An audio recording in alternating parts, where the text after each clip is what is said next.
can't read what I can't see.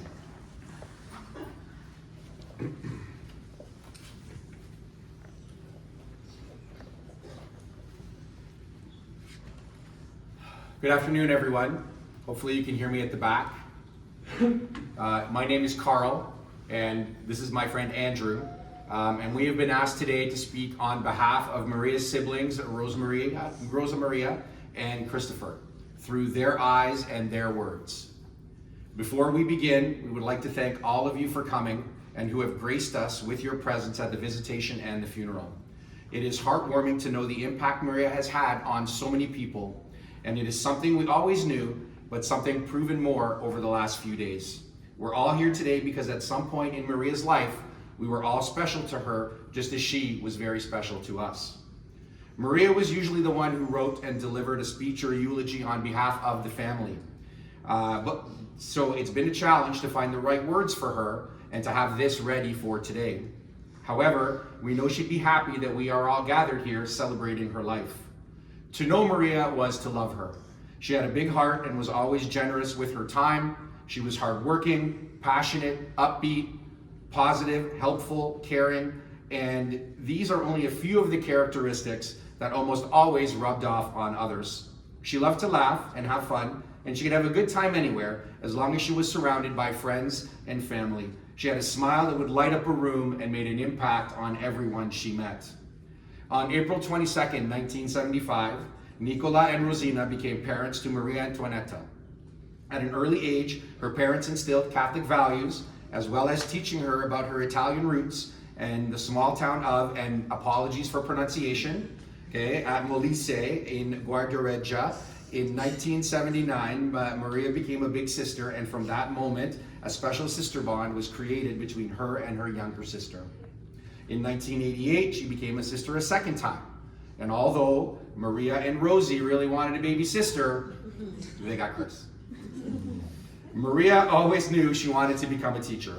She studied at the University of Toronto, completing her bachelor's degree, and then also attended Teachers College there as well. During this time, tragedy riddled the Pallotta family with the loss of their father.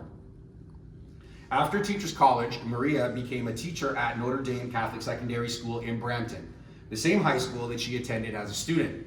She became colleagues with those who had taught and guided her throughout her high school career, helping her to fulfill her dreams to become a full-time teacher. She began in the modern language department teaching Italian and French. She also had the opportunity to teach Spanish, math, and science. Her teaching career went on for many years. After Notre Dame, for which she moved on to St. Edmund Campion Catholic Secondary School, where we three got to work together. From there, she moved to Cardinal Ambrosic, where she became the department head of social science and modern. Maria was the type of woman that always loved a challenge and felt that it was time to take the next step in her career, moving on from teaching to become a school administrator. She was offered a vice principal position at St. Francis Xavier Catholic Secondary School and then moved on to Iona Catholic Secondary School. While at Iona, the day that is still fondly remembered by her family, she told them that her name was put into the principal pool. She was very excited for that opportunity and was getting all the support she needed from her family and the people who had worked with her over the years to make this dream come true. I encouraged her every step of the way, and Andrew was always there with her regardless of what she needed. In 2023, after many years in education, she got the call and became the principal at St. Martin Catholic Secondary School in Mississauga.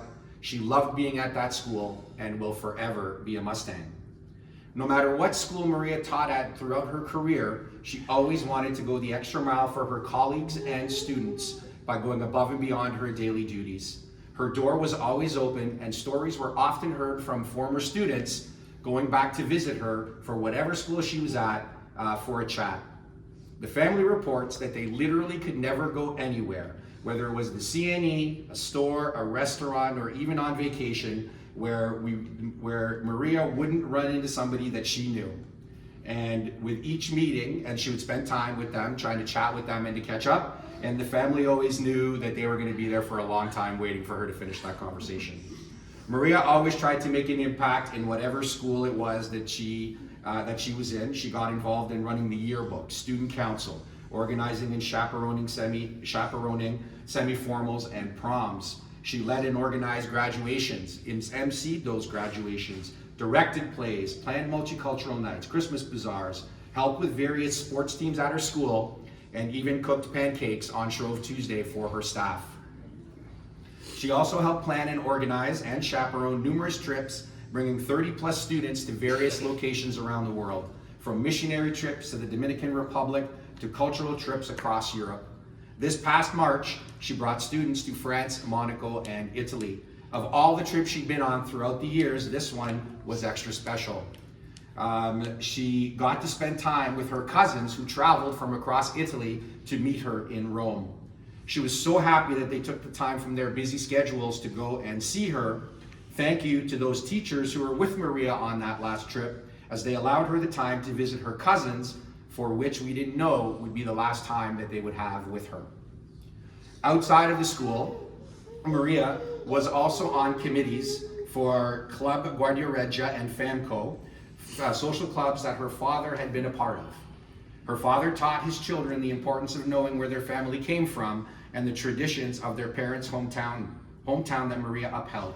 She was proud to call herself an Italo-Canadese and a Guardiola. She joined these social clubs knowing that it was something her father would cherish because everything he taught her carried on. Maria was a true example of what a Roman Catholic should be. Not only did she try to attend Mass on a weekly basis, but she also wanted to be involved at St. Patrick's Wildfield Parish. She had taught catechism for those preparing for confirmation, helped start a youth group. She was a lector at Sunday Mass and during Holy Week. Even after leaving her home in Brampton and moving to Woodbridge, her heart was always with St. Patrick. 36 days from now, she would have been standing at the altar in what should have been the happiest day of her life, marrying John.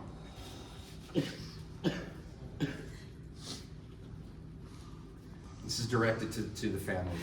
John and Sammy, when you came into Maria's life, we never saw Maria as happy as she was being with you. She had finally found true love with you, John, and as you always made her feel so special. Every time Maria spoke about you, she would light up and have a big smile and would say that you just did the right thing and had the right answer for any problem she had. She was so happy that she was finally going to get to marry you.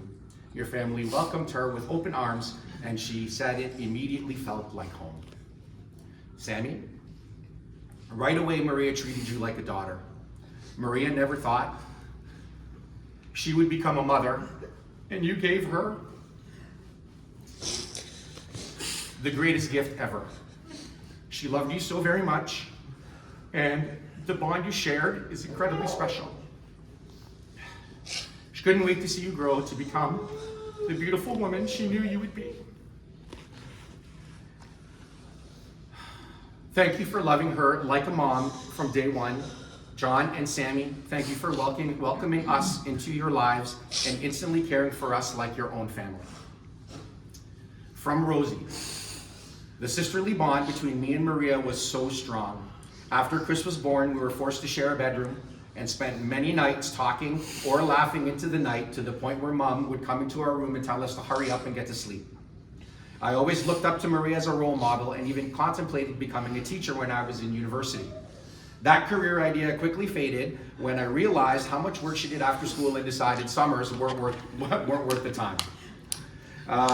We took many trips together down south, which led us to taking salsa classes together to ensure that the next time we went, we looked like we knew what we were doing. But I needed the lessons way more than she did. The past couple of months, Mom and I worked together to plan Maria's bridal shower, and she couldn't have been more grateful for the beautiful day we had together in her honor. As much as she fought us against even giving her a bridal shower, everyone could tell by the big smile on her face for the entire day that it was absolutely worth it. She mentioned in her speech that was the first day she woke up and realized she was actually getting married. It had finally sunk in. From Chris, Maria, although you originally wanted another sister, I know you cherished the bond we had, and I was proud to be your brother. I loved having you as my personal tutor across all subjects, and I know you loved being my chauffeur to soccer, school, and a friend's house. When you met Sarah for the first time, you knew that she was the one for me. You were so happy when Sarah and I asked you to be a bridesmaid at our wedding because you knew that you'd be gaining another sister. You were also overjoyed when you became a Zia for the first time after Nicholas was born. Maria loved Nicholas and Lucas so much and was honored to be a godmother to both. Maria would call Mom every day to talk to Nicholas and Lucas while she was watching them during the week to see what they were doing and if they were behaving for Nonna. No matter what she had on her plate, she would drop everything to go have sleepovers with them at Mom's place, bringing McDonald's or Timbits. She loved to spoil them both. It's unfortunate she won't be here to watch them grow up and play sports, but we know that she'll be their guardian angel, watching over them and protecting them. While Lucas keeps asking, "Where's Zia Maria?" we promise you the boys will never forget the amazing Zia that they had. From Rosie and Chris. Maria, we're going to miss you immensely, including all the chats and laughs we shared with each other over the years. Sometimes we had only to look at each other and we'd start to crack up while everybody else thought we had lost our minds. The bond that we will have will never be broken and you will never be forgotten. Mom, the bond you had with Maria was what every mother and child hoped to have. You were her rock, her confidant, her voice of reason, and her best friend. As Maria mentioned at her bridal shower, the amount you do for us can never be repaid. We know there is another piece of your heart missing, and we will continue to be there for you to try to fill the void as best as we can. We love you so much, Mom. On behalf of the Pallotta family, we'd like to thank you for all your love and support that you have shown since Maria's passing on May the 28th. We'd especially like to thank the staff at St. Martin's Catholic Secondary School that attended to her on that tragic day while waiting for paramedics to arrive. We'd also like to thank the DeMarco Funeral Home, St. Patrick's Parish, and Holy Cross Cemetery for their accommodations over the last few days. May Maria live in our hearts for the rest of our days. Every time you see a sunset, feel the sand beneath your toes, or hear the sounds of the waves, we will think of Maria.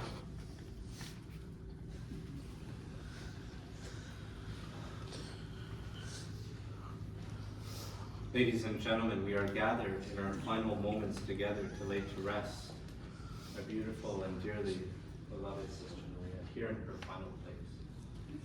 How important it is for each and every one of you to truly know that this is only the final resting place of her body, that her soul has been set free, reunited in paradise with those who have passed, long awaiting the presence with them. And hand in hand, they come to watch over and protect each and every one of you. They come to find that eternal happiness, peace, and joy. As we heard so eloquently read in the eulogy we just heard, how she devoted her life to others. So today the greatest gift that we give back to our dear sister is not our tears, but rather our gratitude. A day for each and every one of us to be truly thankful, simply for having her in our lives. And how important it is to live in her likeness, to continue to live with the joy that she carried, the happiness that she felt. And a reminder to all of us to love the way that she loved. And as we continue to do this throughout our lives, we come to learn that she has never gone for any of us, but rather now is larger than life itself. And she will remain, and her love will remain constant, from time beginning to time end. As the true Catholic that she was, we know that today we gather not to say goodbye to her, but simply rather see you soon, because she knows, and we know that one day we will be reunited with her in paradise, seated at the great banquet table in heaven. Ladies and gentlemen, together as family and friends, we will witness the sealing of our dear sister's crypt. Once her crypt has been sealed, Most immediate family members will be forming a receiving line just behind me in the corridor of the mausoleum to receive everyone's condolences once more. Though I would like to take this opportunity on behalf of her most immediate family in truly thanking each and every one of you present here today. Your kindness, your continuous prayers, and simply your presence today by their side in this most difficult time has been a true honor. So for all that you have done, for all that I know you will continue to do to support her family, on their behalf, I truly thank each and every one of you. Elders, at this time, I'll kindly ask that you remove your white robes. And we can drape them just into the very